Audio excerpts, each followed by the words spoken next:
So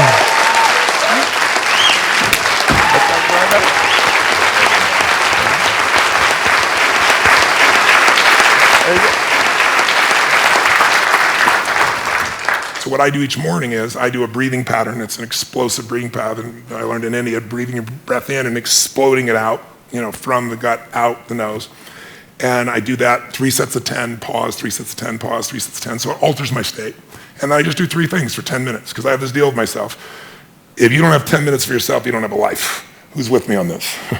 So I said, you know what? I don't need to have 20-minute, 30-minute, 40-minute meditations. I want 10 minutes, and I don't know if I need to meditate. I don't know if I'm going to meditate. To not think, I don't know too many people can do that. And I don't even know that I want to not frickin' think, So I thought what I want to do is I want to focus on the emotions that will cause me to be the better me. And the 2 emotions that most people are messed up by are anger and fear. And when you're grateful, you can't be angry. Try to be grateful and angry simultaneously. It'll never work. And you can't be fearful when you're grateful. So when I look at people, almost always they're reacting out of fear or they're reacting out of anger. It's some version of those 2. So gratitude to me is the antidote. So I spend 3 minutes, just 3 minutes, and I think of 3 things I'm grateful for, 3 people, 3 situations, but I step into it. I don't remember the roller coaster over there riding it. I put myself in the front seat going over the edge so I feel the moment. And I make sure one of the 3 things I'm grateful for is something really simple, like the wind on my face, or something beautiful like my child's smile. And the reason I do that is because I remember, interviewing some of the astronauts, Buzz Aldrin and these guys, and most of you probably know, you can imagine, to be an astronaut, this man knows, to aspire to do that, and then to go through the thousands of people and be picked, and then to actually go to the moon and stand on the moon and look back and see that picture we've all seen, that blue-green Earth.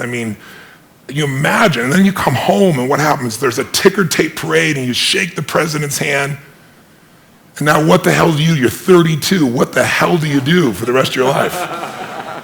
And you know what? If you know the story of many of these astronauts, most of them had some major emotional challenges, right? Some abused alcohol, some drugs. And they had a real rough time because they forgot to find adventure in a smile. They thought the only way was to go to the moon. So I trained myself to make sure not just the big, beautiful things that are part of my life, but the little things. And so I feel that for 3 minutes. Then I do 3 minutes of a blessing, corny as it may sound. I imagine life, God, energy coming into my body, healing every muscle, every nerve in my body, strengthening everything as you strengthening the best of me, my passion, my love, my generosity, my creativity, my humor, my love. And then I see any problem that needs to be solved just being solved, because otherwise I tend to think I got to do it all. And then once I feel that fully, and that energy comes through me and back through me multiple times, then I do a circle of my intimate family, my kids, my wife, my friends. This little character over here is one of my list. And I just circle out all the way out to my clients. And I send that same energy to them. And I imagine, as corny as it sounds, they're being healed. They're getting what they need energy-wise. They're having the life that they deserve and seeing it multiplied. So I do that for 3 minutes. And the last 3 minutes are my 3 to thrive. I think of 3 specific outcomes that matter to me. And I don't think about achieving them. I see, feel, and experience them as done, and I see the impact that it has. I see people's lives touched. I see the joy. I feel it as done, and I feel grateful. And it's 10 minutes, but honestly, it usually goes 15 or 20 because I'm having a damn good time.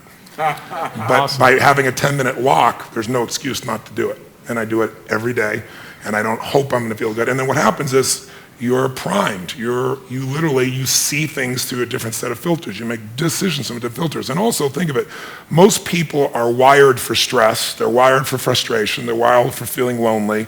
And they got a highway to pissed off and they've got dirt roads to happiness. So I decided I'm going to wire myself for happiness. I wasn't born that way. My view is I had to change the whole earth to be happy. Today, that's different for me. Now I can just wake up and be happy because I've wired myself in a different way, neurologically. And then I show other people how to do this as well. You guys are awesome. I really, really appreciate you both coming to this and taking it. Thank you so much. Thank you. Thank you.